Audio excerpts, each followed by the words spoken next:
You are listening to the Horse Radio Network, part of the Equine Network family. Hi, I'm Jennifer Wood. And I'm Jennifer Connor. From Equestrian Businesswomen, and you're listening to Equestrian B2B, the podcast that brings together industry leaders, entrepreneurs, and equestrians for conversations about how they build and sustain a successful business. We had an incredible year in 2024 with so many amazing guests, and we're excited to share our top 10 favorite moments from Equestrian B2B in 2024 with you. The first clip that I chose was from our friend Lena Licata, who talked about cybersecurity for business. And one of the things we said when we had her on the podcast, which was after we had her as a panelist at the Wellington networking brunch, was that in, I think at that time it was 63 episodes of the podcast and all of our events, we had never once ever mentioned cybersecurity. And and when we talked to her, we were like, oh my goodness, how have we never even mentioned this before? Because it's so important. And she came on and was so armed with like, here's what you do, here's why you do it, and this is the important thing. These are important things that you need to know, like gave us websites to go to. And there's just so much information packed into this episode. And, this is just a clip, but I think, it's really an episode worth going back and listening to if you didn't hear it the first time, or even going back and re-listening to it, because there's so many good pieces of information in it. So, like, for people who might think that they aren't at risk or it doesn't apply to them, which I feel like is probably a lot of people in the equine industry. What would you say to them to like convince them that this is something that's really important, that it really needs to be at the forefront of their planning, their business, their structure, what have you? I feel bad in saying this, but like karma sometimes just sort of takes care of this on her own. When I was in management consulting for the mid-market, like middle-sized companies, oftentimes the most of the calls that we would get to come out and do these risk assessments to understand like what your cybersecurity risk is, where your holes are, like what you should do to make sure you're adequately protected, were from someone on the executive team of this company was personally breached and had a lot of pain and potential money loss that they went through. And then they went in and was like, wait a second, if they could take me down, they could probably take this whole company down. So we should start looking at it. And it's like, because I would try and do sales of these risk assessments left and right till I was blue in the face. But the best success I had was when I reached out to someone who was personally breached. So it can happen to you. Now, sometimes it happens to you and it's not a big deal. Someone charges a few things on your credit card. You call your credit card. You say, somebody charged these things. They wipe it off and you're none the wiser. Other times it's bigger and they can freeze things that you can't do things, especially like high net worth individuals can have a bigger impact. If you freeze cash flow or you take money, especially if you're taking things via wire, a lot of times you can't get those wires back because by the time you realize you made a mistake, that wire has bounced 8 times and we can only trace it 4. And so, sorry, that's gone. And you may only be protected up to a certain amount based on what your bank account rules are. And so you're only going to get, let's say you wired out $100,000 and you're only going to get 10 back. Like that hurts. Yeah. And so from that perspective, so to be proactive and to be security minded and do like the basics, you're going to be in a better position than other companies who are not doing the basics, and that person who comes into work that day and runs that scan across the web and it pings and they get that person. Or if you're, doing the basics of at least backing up your data, if something does happen to you, you're prepared to recover. I really like how when we asked the question about the horse community, she was so funny and like sometimes it takes care of itself. Right. But I do think that is something that we need to be really aware of because it's so important. And she just has really, like you said, great information about where to get started and how to do it. And that clip, was really specific to our industry. And like that's what the question was asked, and how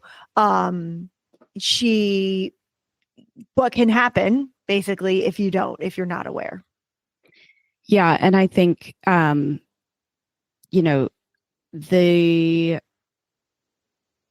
the example that she had given earlier in the episode about like just writing down her credit card number for her vet and then knowing it wasn't going to be secured anywhere and it could just be floating around on a piece of paper. I think it's so typical for the equine industry, or what, at least like what it used to be in the past, of just being so old school and not using technology. And I think that's changing. I really think the industry is starting to embrace a way of using technology to make things easier. Most horse shows use electronic entries now, and there's a lot of different apps to make your life easier with horses. And I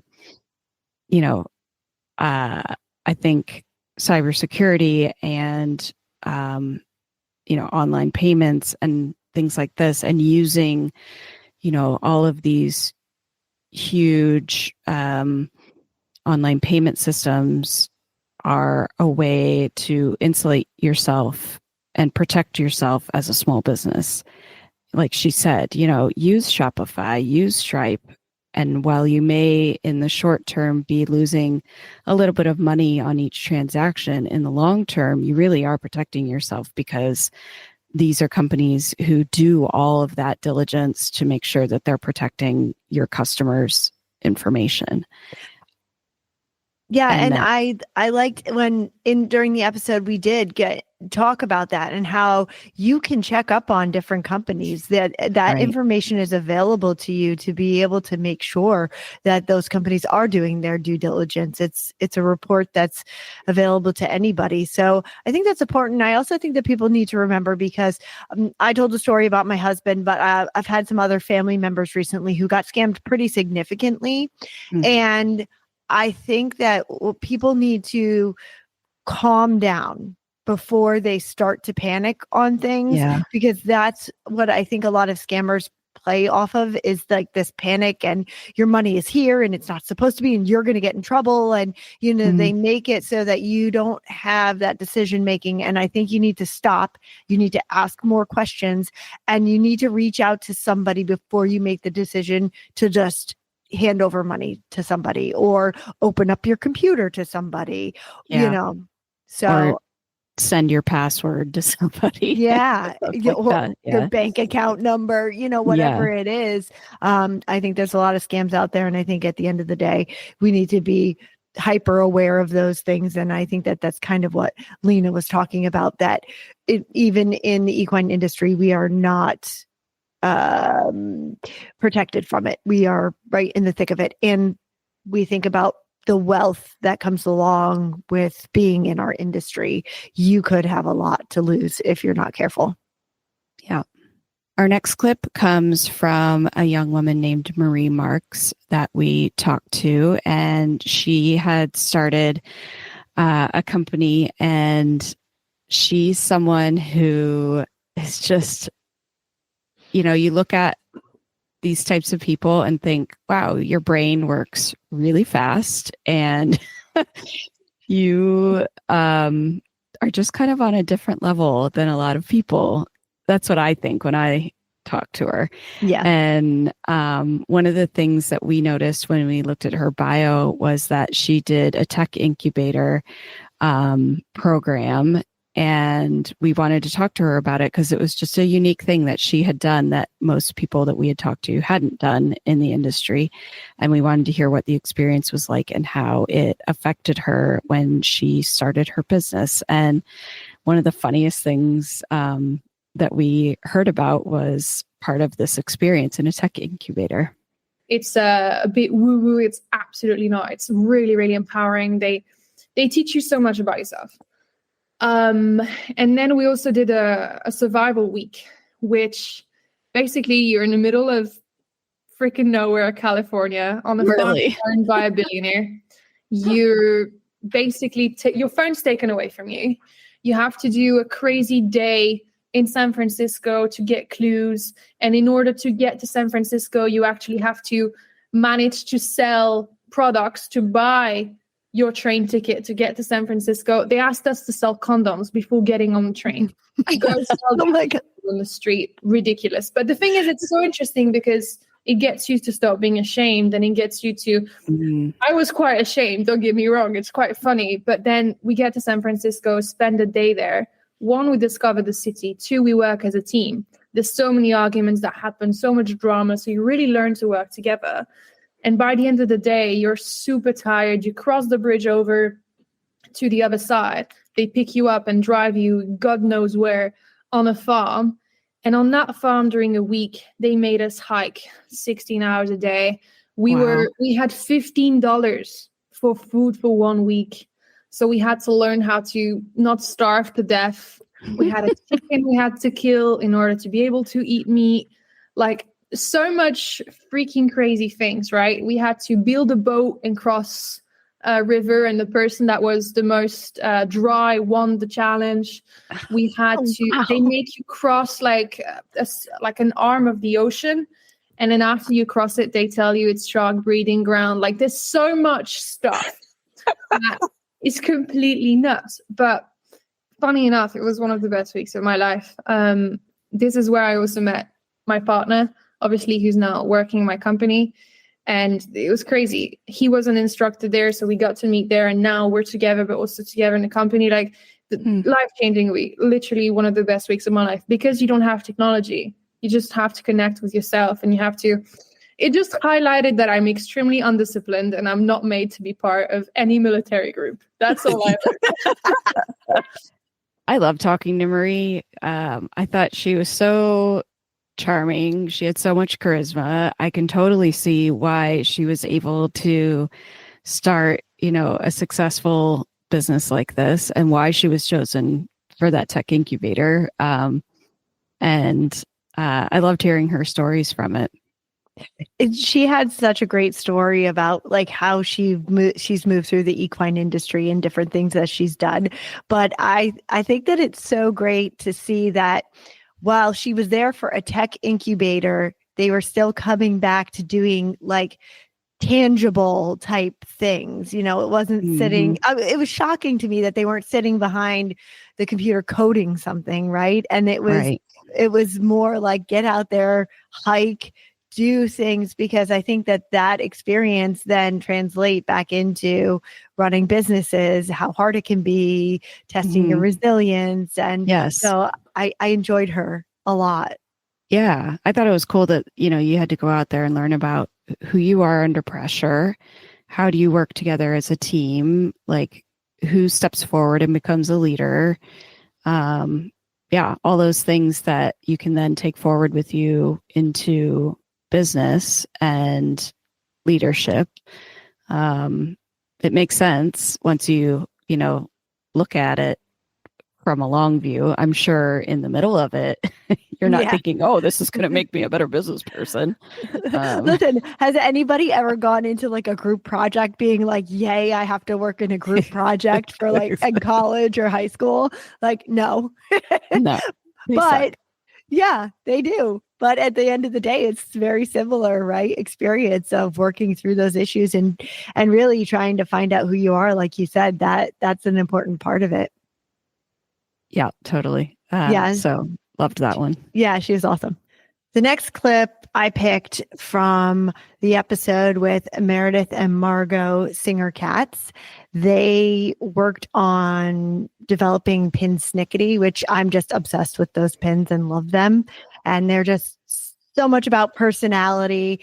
And I saw them online and just reached out and was like, wow, this is a really cool business and I would love to hear more about it. And the fact that they worked on it and they're sisters and that dynamic of working on things with family. And then we heard how it came about during COVID and has evolved from there. And they're trying to reach more of the market and just developing different ideas. And I really enjoyed what they had to say. And I thought that they had some very important points about working with family. And that's what this clip is.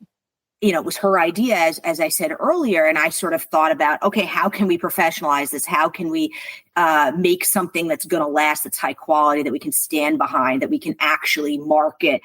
And Margot thought, well, this is a real fun project. You know, I'll get this off the ground with you. We'll spend some time on it. We're locked. Like things are kind of boring right now. Like, yeah.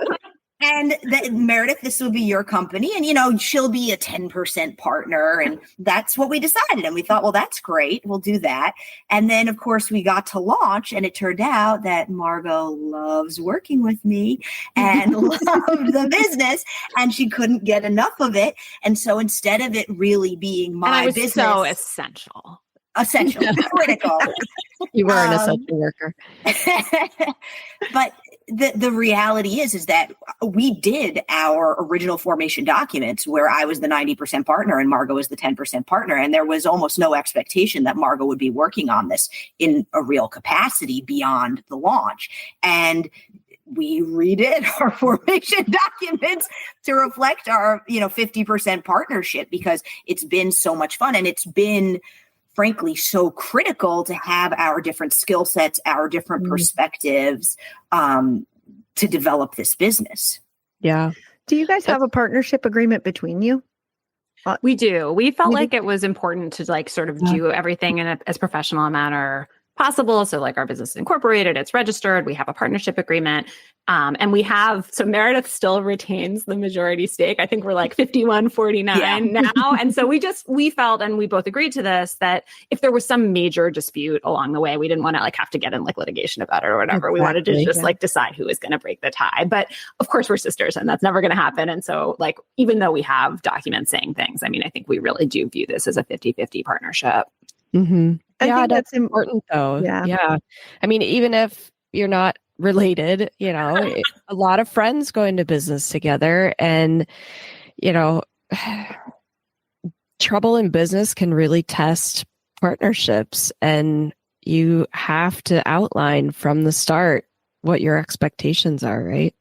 And know, how you're going to divide things up. And it's interesting to hear that you guys changed the formation of your company because I don't think we've ever really talked about that with someone. And, once they got into it, they noticed that it was unequal and changed it. So that's cool to hear that you guys did that. And so that other people can realize, hey, I'm in this business and I'm doing way more than we agreed on. So we should adjust this.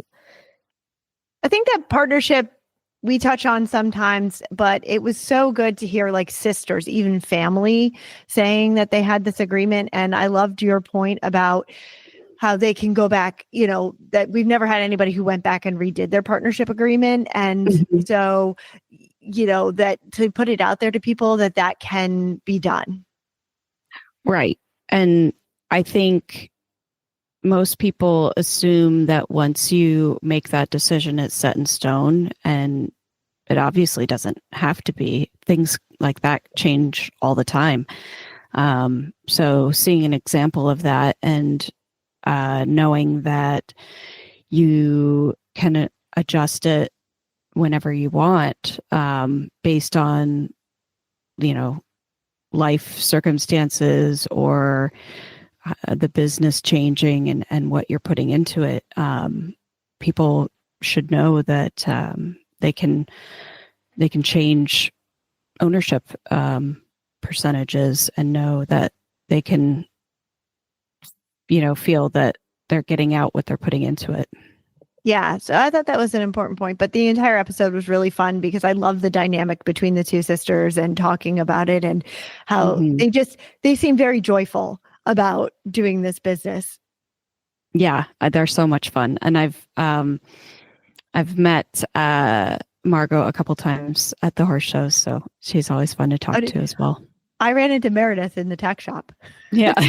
We both had our like random sister sightings. Yeah, it was super cool. The next clip I picked was from our friend Amy Robb, who has such an interesting and unique way of making a living in this industry and also networking throughout the industry. And that's how I met her, was through networking. And she's amazed me. So this clip really kind of talks about her building a career on her terms, basically, and how she's able to do that and encouraging people to do it. And if there are people out there that are listening that are thinking this might be a road that they want to go down, where they don't just work for one company and they go into a lot, like you, building a bunch of companies that you work for, brands that you have underneath you. What kind of advice can you give to them? And what are the disadvantages and advantages of doing it this way? Yeah, that's a really good question. I would say, start slow. Believe it or not, don't bite off too much. So I started with one brand, and I educated myself really well with that, and I just focused on that. For some folks, they'll have another job. I don't know if you're talking about somebody who wants to go in full time, but let's imagine it's somebody who wants to go in full time. I would take one on, feel really comfortable with that. It took me 5 years, right? And then the opportunities presented itself that other products or services came my way just by building the network and building the network, period, the network, and your reputation within the industry. So start with one, get a good mentor, whether that mentor is within that company that you're either repping with or providing that service for, get a really good mentor. And then you can build from there and scale from there. I mean, she says it all right there in your reputation, right? When we're talking about trying to build your career, especially working with different brands and being a freelancer, it's about who you know, and it's about who will vouch for you and who will recommend you. And your reputation is what gets you there. You can have lots of contacts. There's people who have lots and lots of contacts, but if people don't like you and have bad experiences working with you, it doesn't matter how many people you know. Yeah. And so one clip that I was actually thinking about too, that was in this episode, was her talking about just that, like her passion, pick your passion. It'll come through. Align yourself with those brands that you really feel good about, and that helps you as well. It's if it's something that you're an expert in or you're interested in and you want to become an expert in, don't be afraid to go down those roads. And she's very much about holistic approach, and that's her. And so she lives by that. And I think it's like super. That was really good advice. I think the entire episode was really filled with like all these little nuggets of, if you don't want to be traditional trainer, rider, veterinarian, groom, this is a way to stay active in the industry and have a career and build a career. And she even talks a little bit about the financial part of it and how to kind of negotiate that. And even if you don't even want a traditional 9-to-5 working for one company. Yeah, I think that's what this episode really opened up, I think, and provided information for, because I think that's what so many people these days are kind of looking for, is a way to, have a life, especially with horses, that, they could they can go out to the barn and ride in the morning, and they can make their own schedule, and they can have weekends free to go to horse shows. And how do you do that and make enough money to support that and, still have a job? Yeah. And this is, potentially one way you can do it. So I loved all of her advice for trying to make that happen. And I do think, following your passion is a way to do that, because if you are, some people, a job is a job, and, if you're making a paycheck and it's covering what you want to do, then people are perfectly fine with that. And other people want to have a purpose for what they do. And, if you're freelancing and working for a few different companies, like Amy, that align with how she wants to live her life and how she treats people and treats animals, being able to find those that work well, and that fit how she leads her life. I think, that could really work well for a lot of people. Yeah. I think that's what I love about it, is finding people like her who bring a different perspective to it. The Equestrian Businesswomen Networking Brunch returns in 2025 on January 26th at the Wellington International. The EQB2B Networking Brunch has become a must-attend event, and guests will be able to gain valuable knowledge from our keynote speaker, as well as from a panel discussion with experts in the industry and fellow businesswomen. Learn more about yourself and your business through our networking exercises and make connections that can grow your support system. The EQB2B Networking Brunch offers a unique opportunity for equestrian businesswomen from any type of business to meet, mingle, talk, and listen, with incredible brunch food, champagne, valet parking, and ringside international show jumping. Mark your calendar and join us on January 26th. Buy your ticket today at eqbusinesswomen.com. The next episode that I chose a clip from was Laura Conaway's, because I think that her 4-day work week is amazing. And I liked how she structured it. And I hope that it got some other people thinking about how they might be able to structure it for themselves. And that's what her clip is about.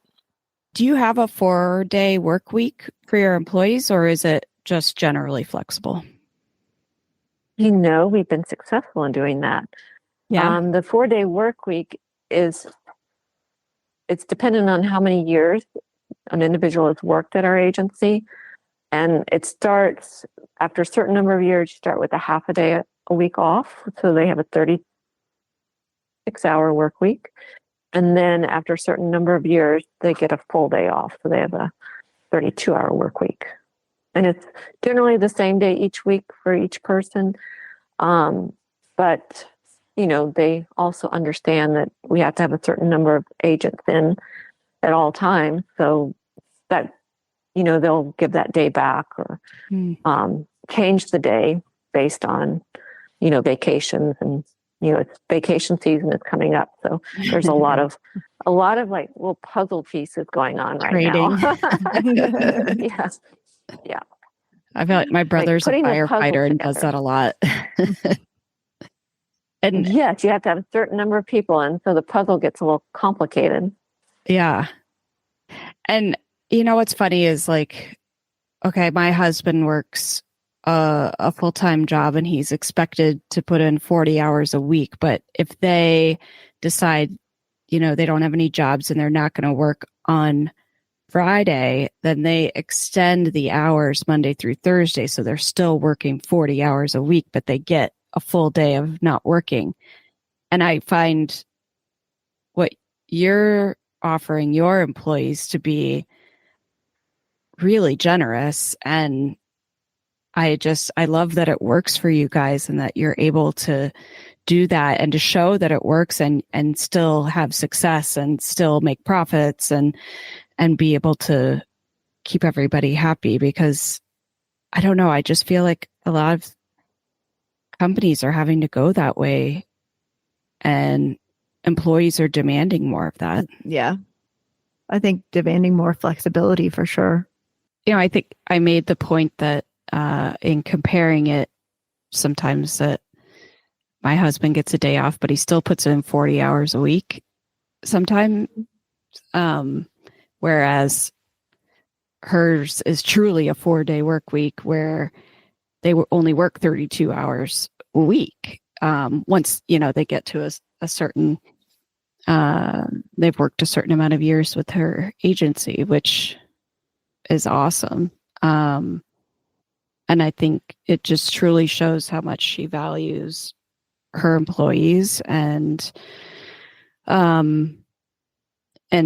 she's got such a thriving, successful agency, and it's such a great example that employers can do that and not be sacrificing anything in terms of profit or things like that. Yeah, I like that. I like that idea. I like how you have to work there a certain number of years, because to me that helps with longevity, keeping people at a job if they have something that they're, working towards and they want that ability to have that full day off. I know I've worked at a few companies where it's depending on the number of years you've been there, depends on how many vacation days you get.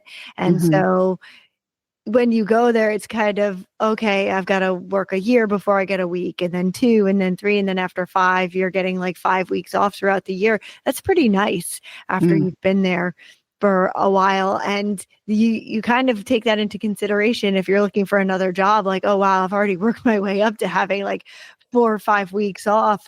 Geez, do I really want to start over in another company where it's the same? Because there are not very many companies that you walk in and they're like, here's a month. Yeah. Right. Totally. So I like that. I like that and it does. It gives back to the employees as well. It lets them have a little bit more of a life and flexibility. And like we said, employers are having to start looking at doing that because people want that. They want that more than they want a bunch more money.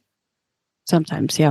I think that I was having a discussion with somebody the other day, and I said, sometimes you have to find the point where, the money is equal to like you liking the job. Right. Because I think there are jobs that I feel like if I had to go back and do, you couldn't pay me even what I'm making now for me to do those over again. Right. Right. So, and it was like, I've realized that it wasn't about the money. It was really about the job itself. And I didn't like that job, Yeah. So because I think you have to think about that. But, Laura, it was a great episode. I think we had some good nuggets in there about insurance and information for people to realize what it really takes behind the scenes. Being that I have my insurance license, I see a lot of things that I never knew about before. And I think we opened up some of that for people to think about and discuss, like when they're looking into insurance. Mm-hmm. It's important to have somebody that's a good insurance agent advocating for you and using their network and connections to give you the best service that they can. Yeah, and the viability of it as a career as well. Yeah. Yep. It was a great episode. Dr. Kara Wright was our guest on this episode, and she is a veterinarian who knows a thing or two about burnout, as vets usually do. And we had her on to talk about burnout and sustainability practices for business owners. I particularly enjoyed this episode because, it really gave us some background into what burnout looks like and some ways to identify, recognize, and start to work toward, avoiding and curing ways, getting over it. So here is some of our discussion with her. So we know that there's actually 4 different types of burnout, which is interesting because I did not know that until recently. Yeah. But there's I didn't know. exhaustion. Yeah, right. Like I didn't know either. Exhaustion. And I think that's what we all think of kind of as all encompassing, right? You're tired all the time, tired of answering the phone, tired of talking to people, tired physically. But you've also got mental distance, cognitive impairment, and emotional impairment. And so these are all really interesting because I'll list a couple of the signs. And then I think, Jen, it would be really interesting for you to look back when you were, at the breeding farm and feeling burnt out and kind of see what you actually were feeling. Mm-hmm. But, so exhaustion, you can be mentally and physically exhausted, or like, great, you come home at 5:00, but you just can't do anything, right? You're like, I do not have the energy to open the refrigerator, and you just have to DoorDash whatever because you just can't. For that emotional exhaustion, that's when people are going to just like not feel motivated, or they're going to be kind of cynical, and I remember feeling that when I was experiencing burnout, like, someone would call and I would roll my eyes and just be like, oh, why is this person calling me? Like they shouldn't even have a horse. That is a horrible, Yes. that's horrible, right? That is an awful, awful thing. But that's where I was, right? Like, Yeah. And that's, I can say it out loud now, but like, it's still embarrassing, right? That is where my brain took me, like cynicism, that irritability. A lot of people, when they're feeling emotionally burnt out at work, especially in a place, they're just going to feel underappreciated, right? So like, you feel like you're doing all this stuff and like, no one cares. And then you just don't feel satisfied with your job, like you were kind of saying, Jen, you're like, why am I even doing this? Right. Yep. I love Dr. Kara. She's awesome. And I was so fortunate because I got to listen to this whole lecture that she gave to vets before we had her on as a guest. And that's what made me like approach her, because I was like, this isn't just for them. This is for everybody that's in business and they need to hear it. Mm-hmm. And she made it so relatable to like when I was feeling burnout and asking those questions like, how'd you feel? Think about how you felt and what type of burnout was it. And it's such an important topic because I think we've said it before. We are so passionate about horses that a lot of times we don't take care of ourselves, and then we end up in situations that we're not happy with. Yeah. And I think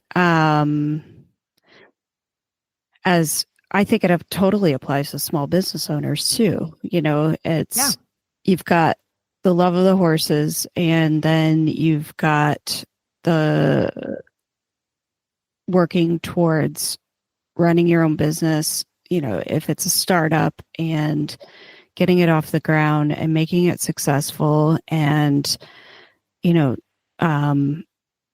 making a profit so you can pay your bills and support your lifestyle and all of that. And, like everyone that we've talked to that is an entrepreneur says, like, they're 24/7 in their job. And no matter how much you love what you're doing, sometimes that can lead to burnout. And, I've experienced it as well. And it took years for me to be like, to take the jump and say, okay, I need to remove myself from this situation that I'm so unhappy in. So it was really illuminating to talk to her. And, she only talked about the first part in that clip, but she goes on to talk about all four of those types of burnout. And then, I love that then she goes on to talk about the sustainability and how do you deal with those, and how do you prepare yourself, and how do you keep yourself mentally healthy enough to, work through these issues. I just really appreciated all of her input, and I would love to have her on again sometime. Because she's just great. Yeah, I know. That was one of those episodes where we're like, wow, we could have like a whole series with her because she just had so much good information, and it's like you could dig deeper and deeper and deeper into it. So we should have her. We should definitely have her back. In episode 75, we talked to Sinead Halpin Maynard, and it had been over 20 years since we had talked to Sinead when she was a young adult, and we were riding at her mom's farm in South Carolina on the South Carolina equestrian team.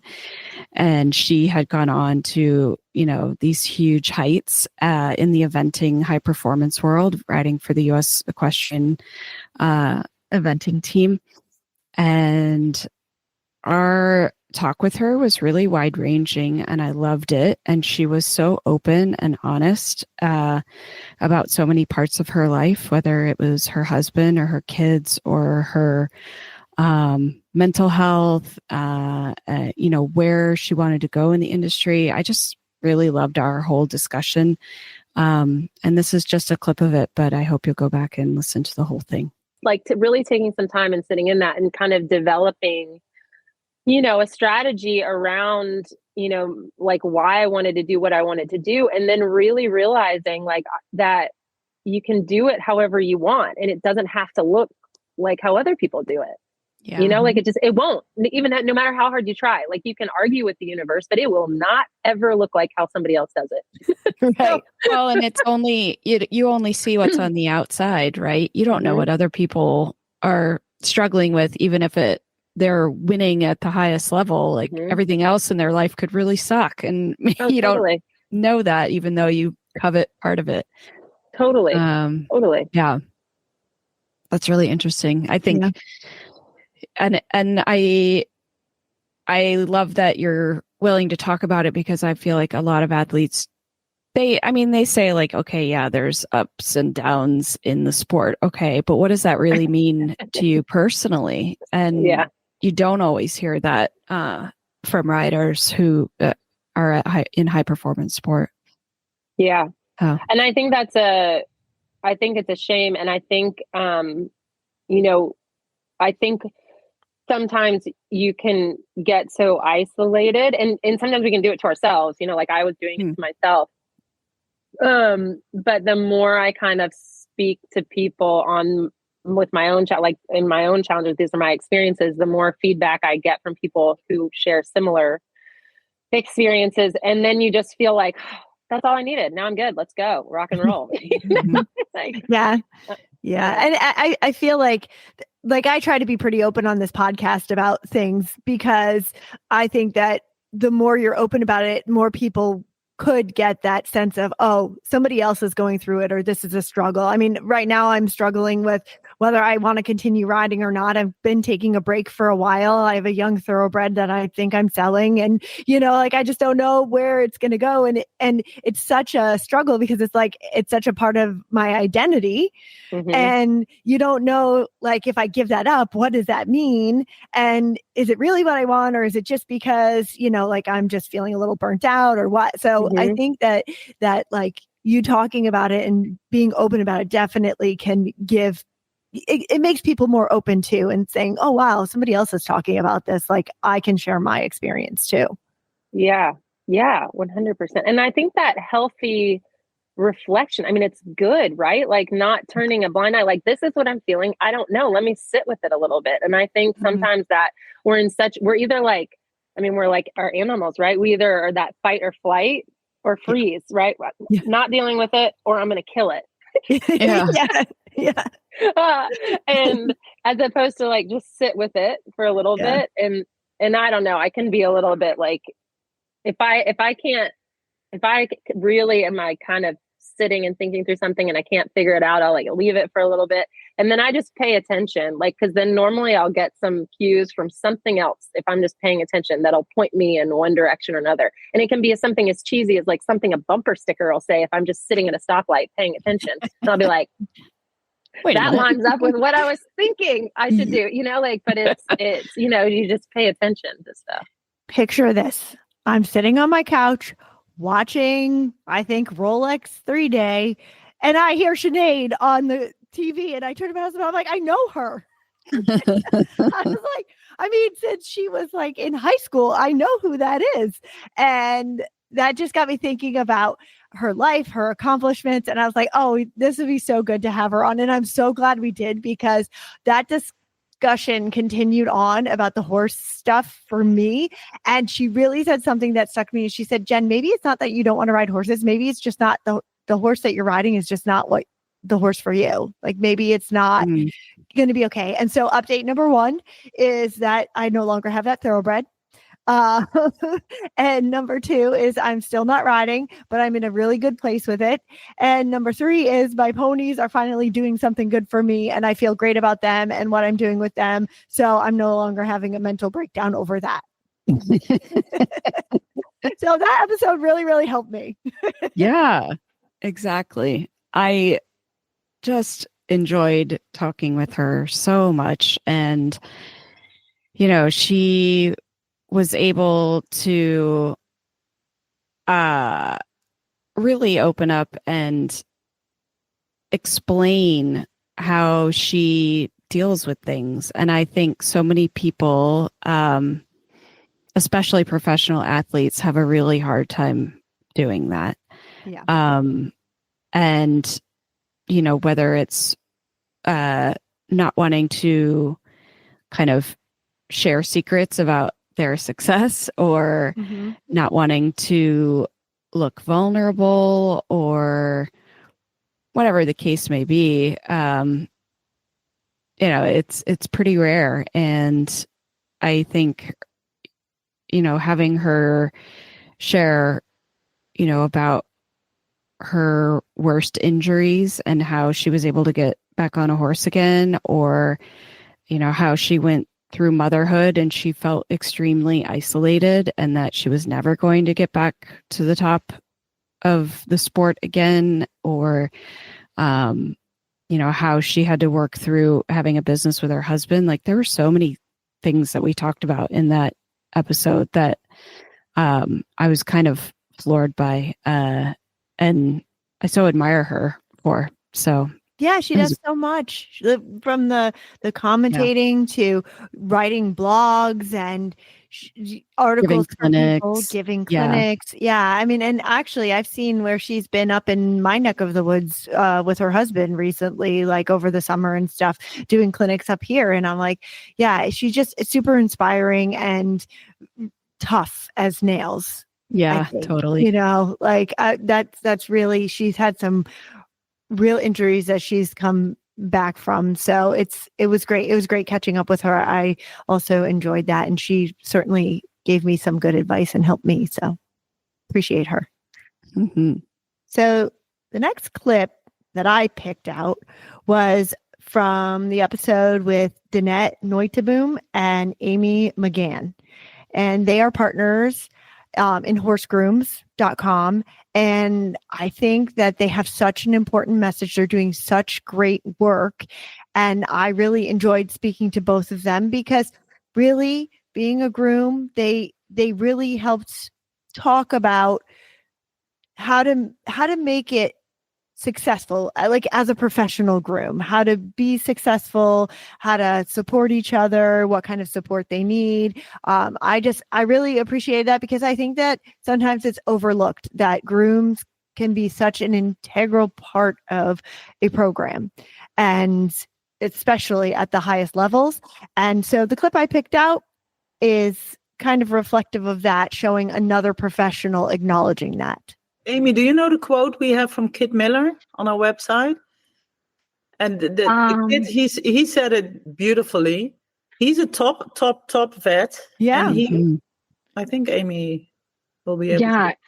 He said, I've had the very good fortune to work with many excellent grooms, and I have great respect for their dedication and hard work. I believe that a skilled and attentive groom is crucial to the long-term health and soundness of their horses. There's no doubt in my mind that the experienced grooms with who I work with help me to provide the best possible outcomes to the horses we care for together. Yeah. That's awesome. Yeah, that sums it up. Yeah, exactly. Yeah, that's what I think too. So, and that is, and if you have respect for each other and for each other's profession and each other's knowledge, you can do so many good things as a team.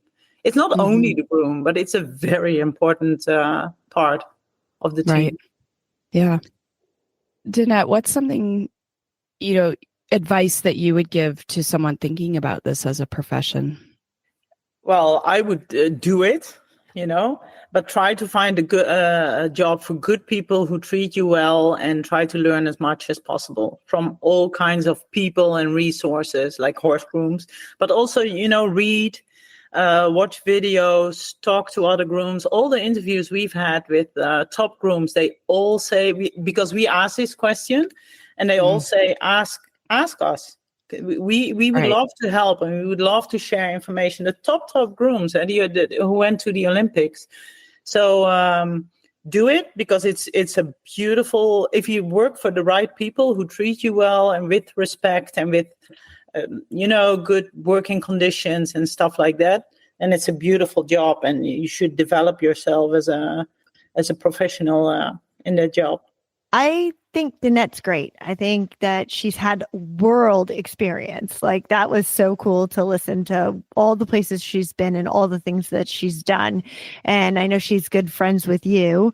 And it was a great conversation. And I just really appreciate that somebody like Dr. Kit Miller would take the time to give a quote like that and show respect for grooms, because like I said, I think that it's overlooked at how important they are. Yeah. And I love that she pointed out, it is a profession. It is something that is viable. And I also think that, one thing she's trying to do is say, use other grooms as a source of information, because one thing that we've seen is maybe that people don't want to be grooms for a long period of their lives, because it's a very hard job. It's very demanding physically. It's demanding if you're a show groom and you're traveling everywhere. If you want to have a home and a family, then it's nearly impossible to be a show groom. But and there's some kind of saying about, like, you never see really old grooms very often.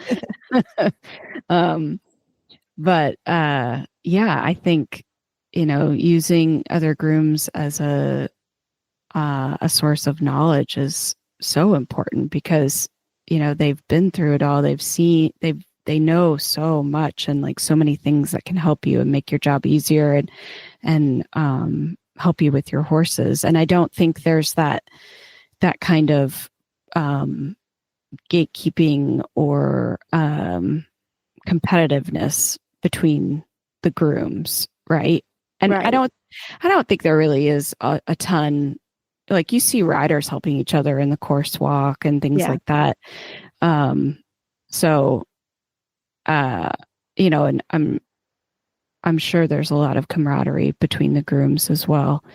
I see it, when I was there at World Cup finals, when all the horses were arriving from the international flight, and all the grooms were there to help get their horses, and it was cool to see them all as friends and hanging out together. And then they had like a party for them and at the show and that sort of thing, see them hanging out. And so, it was cool to talk to Danette and Amy about, recognizing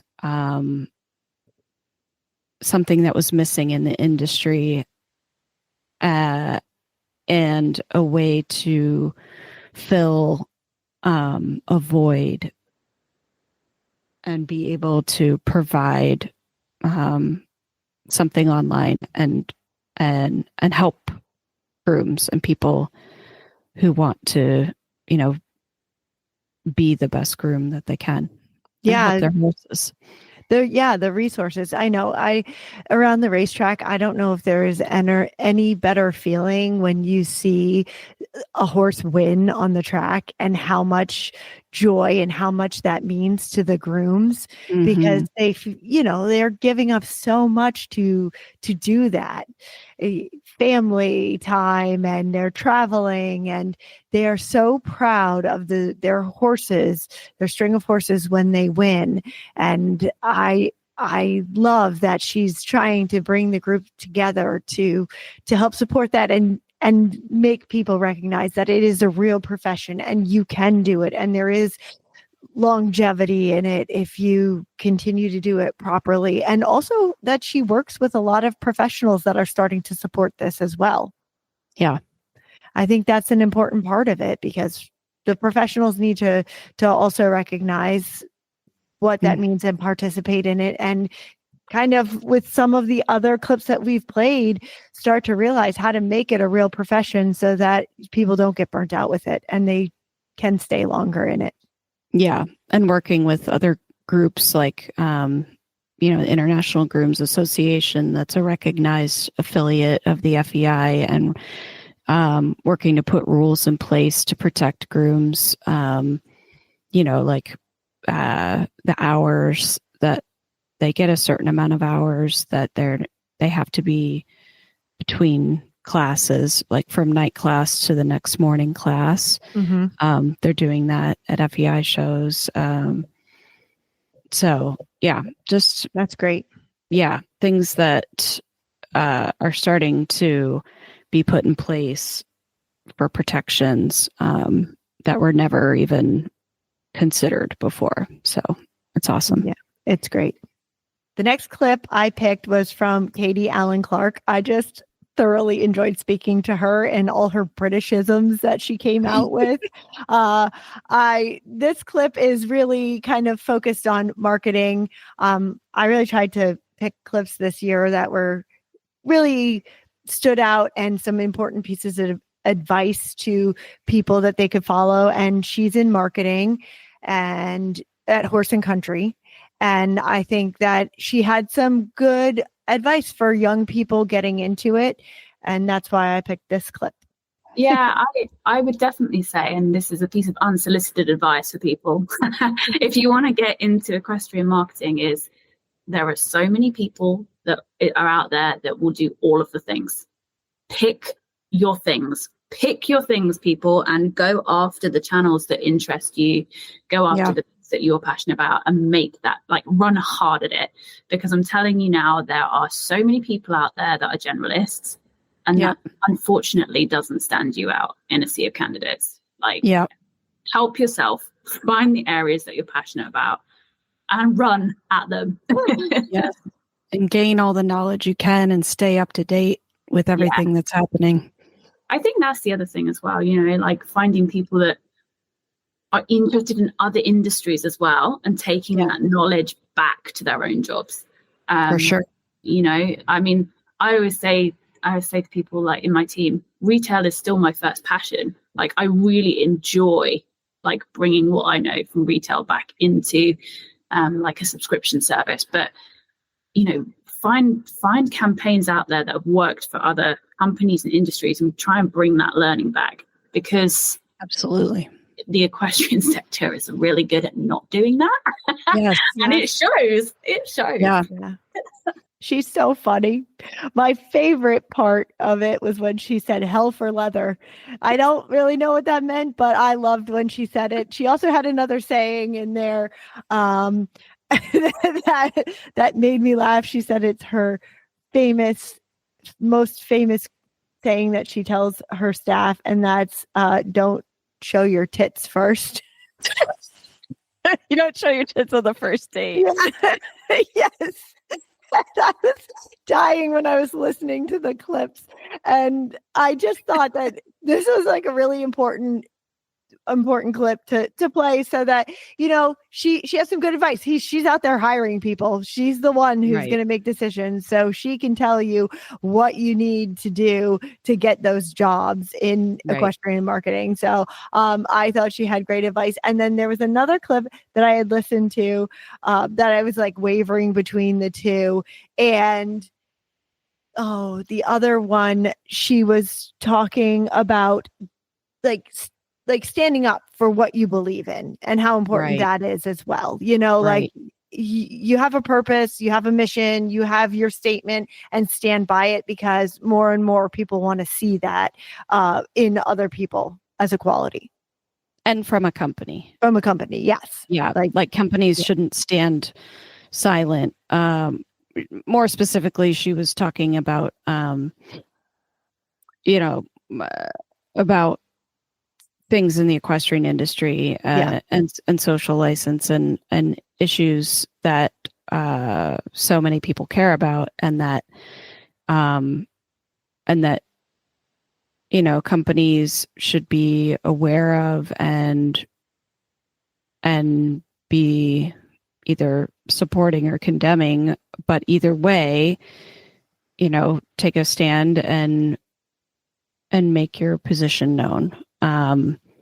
She said it's no longer, you can no longer just be silent about everything.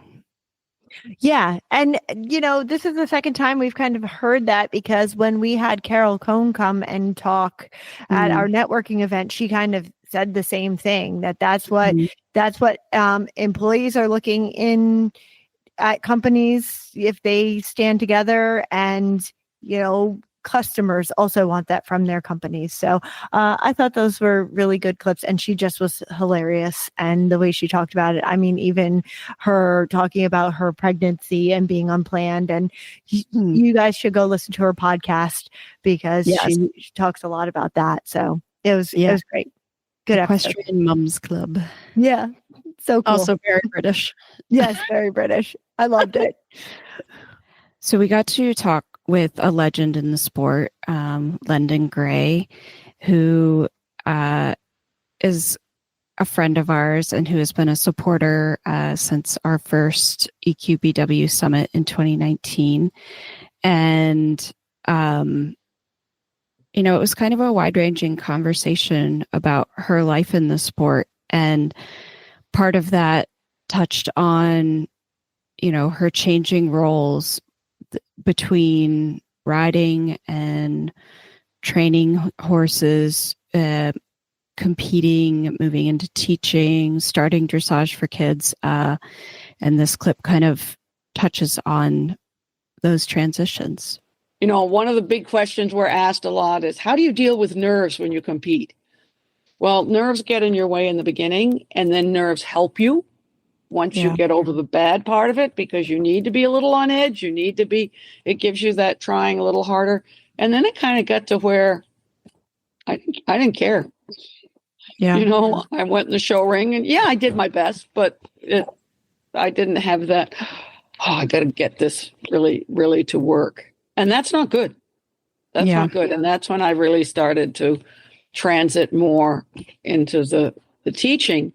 And then I started getting nervous at competitions for my students. Yeah. Yeah. But not so much for me. Yeah.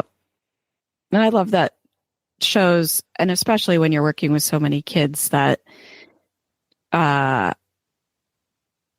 it's not going to be the same. You're not going to do the same thing probably for the rest of your life. And very few people do. And being able to recognize things and be self-aware and say, I don't like competing anymore. I need to figure out something else to do, or what makes me happy and what am I good at. That's a really great example, I think, for kids to know and understand and be able to recognize in themselves as they go through the sport. Yeah. It's a tough sport to be in. It's a tough business to be in, no matter what direction you kind of go in. And I have to say, I had lots and lots of working students when I was in New York. I'd have, sometimes as many as 8 at a time. And the ones that were there for a few weeks or a few months or 6 months or something, and then would come to me and say, I don't want to be doing this the rest of my life. And I would say, yes, thank goodness you figured that out now.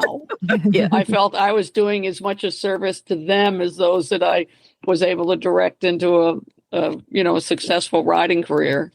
Let's find that out now when there are more choices of other things to do.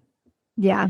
I thought it was so cool that after our podcast came out with London this winter. She was awarded the Lifetime Achievement Award by U.S. Equestrian.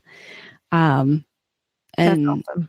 I know. I was so happy for her because it's so well deserved. I feel like she's the type of person who just gives everything she can because she feels like that's what she should do to support and never expects anything. And this award is so deserving. So, yeah. And it was great to talk with her about so many different things in the industry and her thoughts about it, about, where she came from and where the industry is going. I think, from her perspective in dressage, it doesn't matter that she's in a certain discipline. I think it applies to everything in the sport. And I thought it was interesting to hear her talk about, she got to a point when she was competing that, she said it wasn't that she didn't care. It was that she didn't get nervous anymore. Yeah. And that's when she knew that she really shouldn't be competing anymore, which I thought was interesting. And then she, later on in the episode, she said she got to a point where she knew she shouldn't be riding anymore. Yeah. And that was really interesting too, because I think there's a lot of people out there who have to contend with that when they get to a certain age, or they have to deal with issues with their body where they may not be able to ride. And where do you go from there, especially if it's your profession? Right. And she was able to just keep building from there in different directions. And her program with the dressage for kids, like, I was so happy to hear that they have like a succession plan for that. Because I feel like so many times these programs, they're going to die with the person who started them because it's really that person's passion. And I'm glad that there are other people that are going to be willing to step up and be part of that, because that is a very important program. And I liked her talking about it. She's just very passionate. I liked her episode a lot. She really is a legend, and you can learn a lot from her. And like you said, that she was able to recognize when she needed to do the next thing or make the pivot, which a lot of us have a hard time doing. Yeah. She's a great woman, and highly recommend that episode. It's a great way to end our top 10 favorite moments of 2024. Find the links to today's guests and the show notes at www.EQBusinesswomen.com. Equestrian B2B is out twice a month on the 1st and the 15th. You can find out more at EQBusinesswomen.com and follow us on Facebook and Instagram. Find Equestrian B2B wherever you got your podcasts, and be sure to follow, subscribe, and leave a review. You can have all 20 plus shows of the Horse Radio Network with you wherever you go with their free app for iPhone and Android. Go to your app store and search Horse Radio Network. Now go listen to the episodes from 2024.